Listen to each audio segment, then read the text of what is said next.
legend lives on from the Chippewa on down of the big lake they call Yechigumi. The lake, it is said, never gives up her dead when the skies of November turn gloomy. With a load of iron ore 26,000 tons more than the Edmund Fitzgerald weighed empty. That good ship and true was a bone to be chewed when the gales of November came early.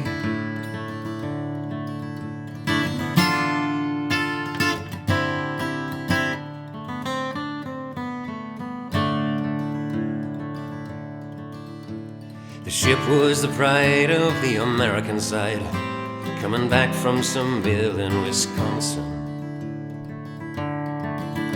As the big freighters go, it was bigger than most, with a crew and good captain well seasoned, concluding some terms with a couple of steel firms when they left fully loaded for Cleveland. And later that night when the ship's bell rang, could it be the north wind they'd been feeling?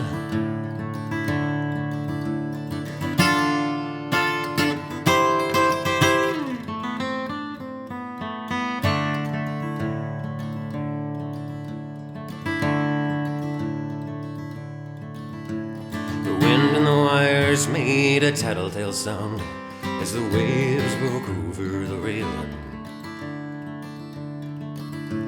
And every man knew, as the captain did too, 'twas the witch of November come stealing. The dawn came late and the breakfast had to wait when the gales of November came slashing. When afternoon came, it was freezing rain in the face of a hurricane west wind.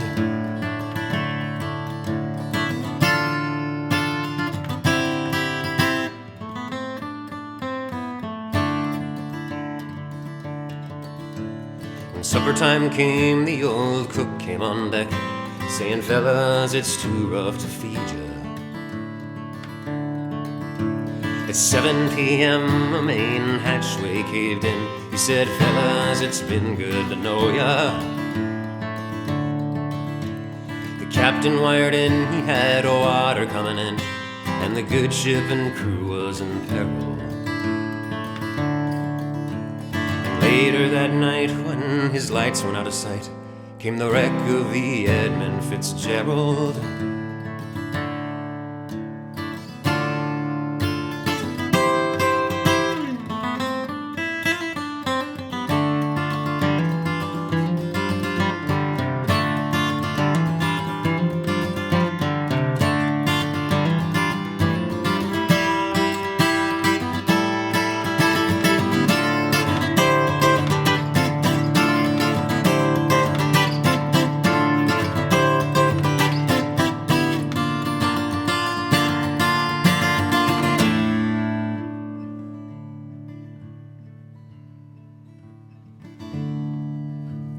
Does anyone know where the love of God goes when the waves turn the minutes to hours? The searchers all say they'd have made Whitefish Bay if they'd put 15 more miles behind her. They might have split up, or they might have capsized, or they might have rode deep and took water. But all that remains are the faces and the names of the wives and the sons and the daughters.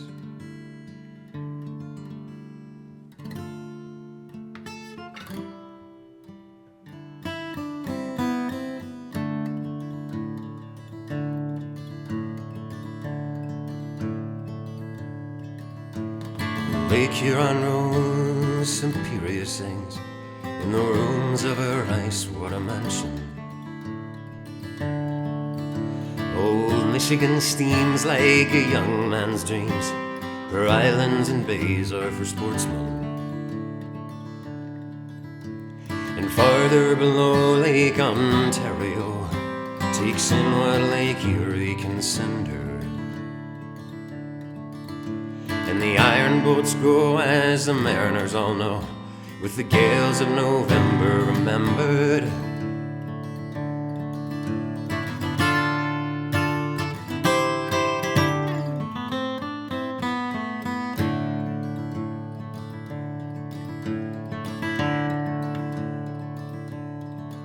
Now in a musty old hall in Detroit they pray, in the Maritime Sailors' Cathedral. And the church bell chimes till it rings 29 times for each man on the Edmund Fitzgerald. For the legend lives on from the Chippewa on down of the big lake they call Gitchagumi. Superior, it is said, never gives up her dead when the gales of November come early.